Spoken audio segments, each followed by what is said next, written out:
تو اللہ تبارک و تعالیٰ جل شانہ کا بہت بڑا احسان ہے کہ اس نے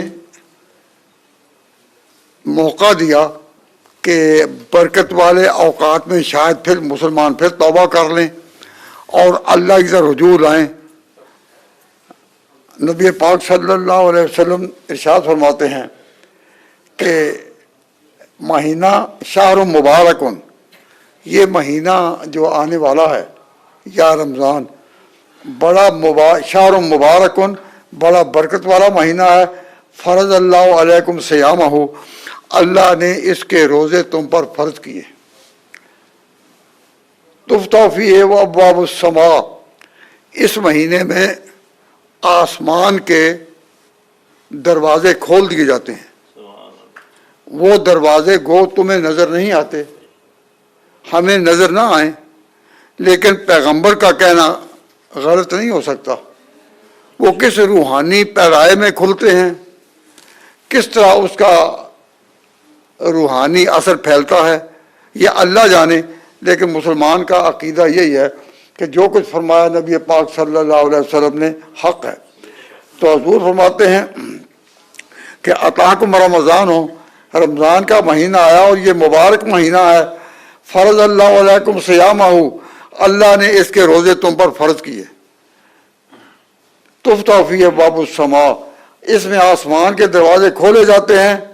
وتغلق فیہ ابواب الجحیم، اور جہنم کے دروازے بند کر دیے جاتے ہیں۔ ویسے تو جب کوئی مرے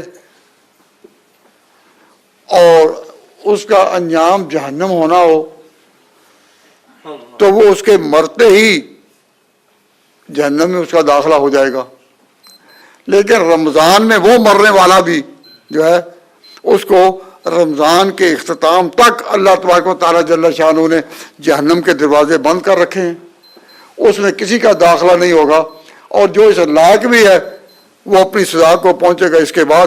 تو رمضان کی کتنی برکت ہے کہ اس میں جہنم کے دروازے بالکل بند کر دیے جائیں اور جنت کے دروازے کھول دیے جائیں۔ ان دنوں دن اتنے لمبے ہیں کہ اس میں روزہ رکھنا لوگوں کو بڑا دوبر نظر آتا ہے،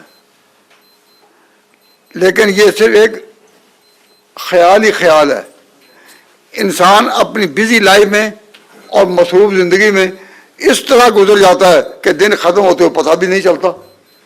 تو پہلے ہی انسان گھبراہٹ کا شکار نہ ہو، اللہ تبارک و تعالیٰ کی رحمت سے امید رکھے کہ جس نے یہ عبادت فرض کی ہے وہ اس کے لیے حوصلہ بھی دے گا، جس نے یہ عبادت فرض کی ہے وہ اس کے لیے قوت بھی دے گا۔ ارادہ کرنا بندے کا کام ہے، رحمت کے دروازے خدا نے کھول ہی دیے۔ تو کچھ مذہب میں، دین میں، عقیدے میں کچھ اعتقاد بھی چیز ہے۔ اللہ تبارک و تعالیٰ اور اس کے رسول نے جو کچھ فرمایا اس کو حق سمجھتے ہوئے انسان ارادہ کرے کہ اے اللہ میں نے ارادہ کیا کہ آنے والے رمضان کو میں پاؤں گا، میں نے ارادہ کیا۔ ارادہ کرنا میرا کام اور پورا کرنا تیرا کام۔